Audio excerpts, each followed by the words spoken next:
Right. Liquor scam దగ్గరకు వద్దాం. మళ్ళీ మీటర్లు మోటార్లు మ్యాటర్లు మళ్ళీ మాట్లాడుకుందాం. Liquor scam, Delhi liquor scam volume ఒక 200 crore అనుకుందామండి. దాని మీద దేశం అంతా రచ్చ అయిపోయింది. ఈడీ వచ్చింది, సిబిఐ వచ్చింది, క్యాంప్ ఆఫీసులు పెట్టుకొని మరి విపరీతంగా పరిశోధించేసి మొత్తానికి దానికి బహుళ ప్రాచుర్యం కల్పించి అరవింద్ కేజ్రీవాల్ గారు జాగ్రత్తగా ఇంటికి వెళ్ళేందుకు ప్లాట్ఫామ్ ఏర్పాటు చేశారు.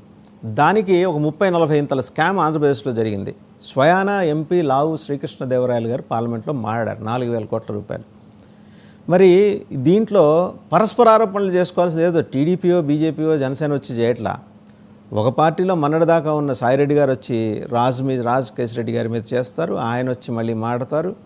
ఈ 4,000 కోట్లు ఎక్కడికి పోయినాయి sir?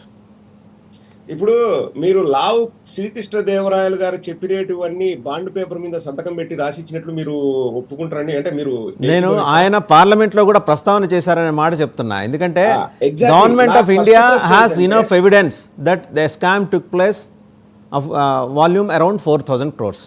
It has enough evidence. నేను కృష్ణదేవరాయలు గారిని ప్రామాణికంగా తీసుకోమని చెప్పట్లా, గవర్నమెంట్ ఆఫ్ ఇండియాని ప్రామాణికంగా తీసుకోండి అని చెప్తున్నా. తప్పకుండా అండి. 2024 ఎలక్షన్స్ ముందు వరకు వారు ఎక్కడున్నారు? మీ పార్టీలోనే ఉన్నారు ఆయన. సరే, ఏప్రిల్ వరకు 3,800 కోట్ల స్కామ్ అనుకుందాం, ఎగ్జాంపుల్ చెప్తున్నానండి.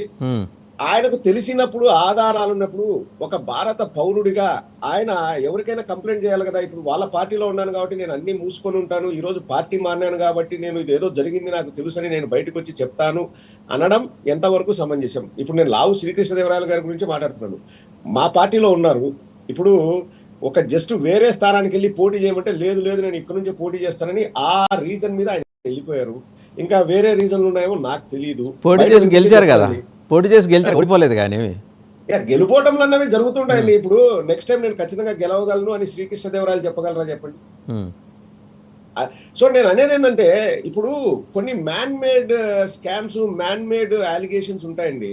ఇప్పుడు మీరు అన్నారు 10 ఇంతలు 20 ఇంతలు, ఆ మ్యాగ్నానిమిటీ ఏంటో నాకు తెలియదు, అది ఎలా వాళ్ళు కంక్లూజన్కి వచ్చారో. ఇప్పుడు 4,000 కోట్లు 5,000 కోట్లు ఫిగర్ ఏముందని చెప్పుకుంటూ పోతే 10,000 కోట్లు అనొచ్చు, 15,000 కోట్లు అనొచ్చు.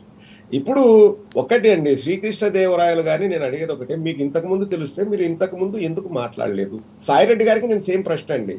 ఇప్పుడు సాయిరెడ్డి గారు వచ్చేసి లిక్కర్ స్కామ్ సిట్టు పిలిచింది, నేను వచ్చా అని చెప్పేసి, ఆ సిట్టు కూడా ఏదైనా ఇష్యూలు జరిగినప్పుడు డైవర్షన్ కోసమో వాటి కోసమో సిట్టు జరుగుతుంది అనేది కూడా ప్రజల్లో వాదన ఉందండి. ఆ వాదన లేకపోలేదు. ఇప్పుడు వారు ఇన్ఫాక్ట్ నా ఇంట్రడక్టరీ రిమార్క్స్ లో నేను I made a special mention about that. మీరు చెప్పారు. ఇప్పుడు ఈడీనో సిబిఐ అన్నారు కదండి. ఇప్పుడు అన్ని ఆధారాలు ఉండే అన్ని ఉంటే give the case to the CBI. ఇప్పుడు ఏ విషయంలో అయినా కానీ సిబిఐ ఏంటంటే పారదర్శకత ఉంటుందనేది ప్రజలు విశ్వసిస్తారు. అఫ్ కోర్స్ మనం అన్ని వ్యవస్థల మీద మనకు నమ్మకం ఉంటుంది. కానీ సిబిఐతో విచారణ చేయించండి ఏదైనా జరుగుతాయని ప్రతిదానికి అంటారు. ఇప్పుడు పైన వాళ్ళదే సర్కార్ ఉంది, కింద వాళ్ళదే సర్కార్ ఉంది. మొన్న మీరు ఒక రిమార్క్స్ మీరు విన్నారో లేదో, మీ దృష్టికి వచ్చిందో లేదండి.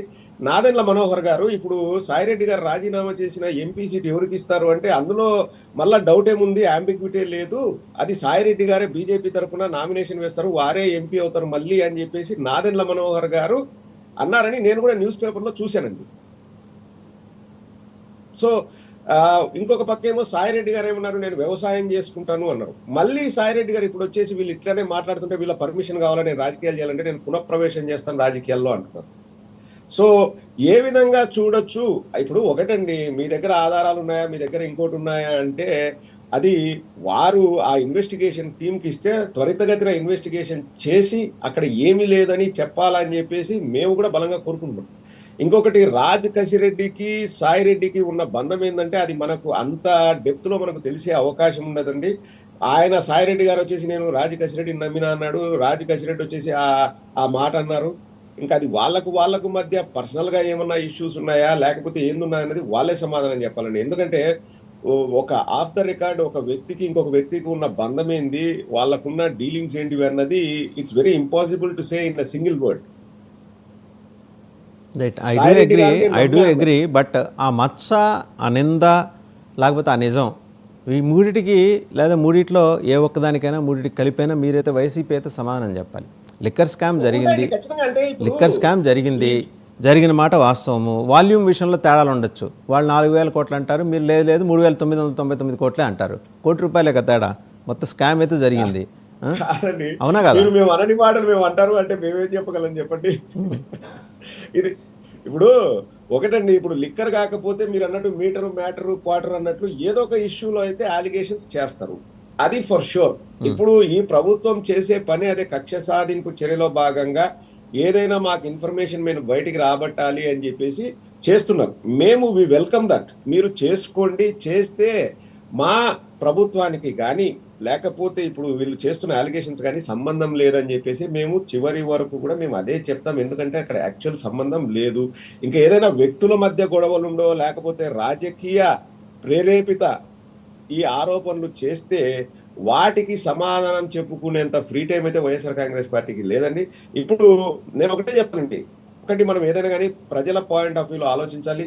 ఒకవేళ తప్పు జరిగిందని సాయిరెడ్డి గారు అనుకున్నా, లేదు లేదు సాయిరెడ్డి గారు తప్పు చేశారు అని చెప్పేసి కసిరెడ్డి గారు అనుకున్నా, వాళ్ళు వాస్తవాలు బయట పెడితే అంతిమంగా దానివల్ల ఏదైనా ప్రజలకు ఉపయోగం ఉందంటే ఉంటుంది. ఇది రాజకీయ ప్రయోజనాల కోసం చేసేదైతే మీ టైం మా టైం వేస్ట్ చేయడం తప్పితే అంతకంటే ఇంకోటి ఉంటుంది. ఎందుకండి అంటే ఇప్పుడు ఏమన్నా అంటే అవుట్ ఆఫ్ బాక్స్ అడుగుతున్నా, మీరు కాసేపు వైఎస్ఆర్సీపీ అనే విషయం మర్చిపోయి చెప్పండి. ఈ సూపర్ 6 మీద దారి మళ్లించడం, అమలు విషయంలో వస్తున్న జరుగుతున్న జాప్యం గురించి దృష్టి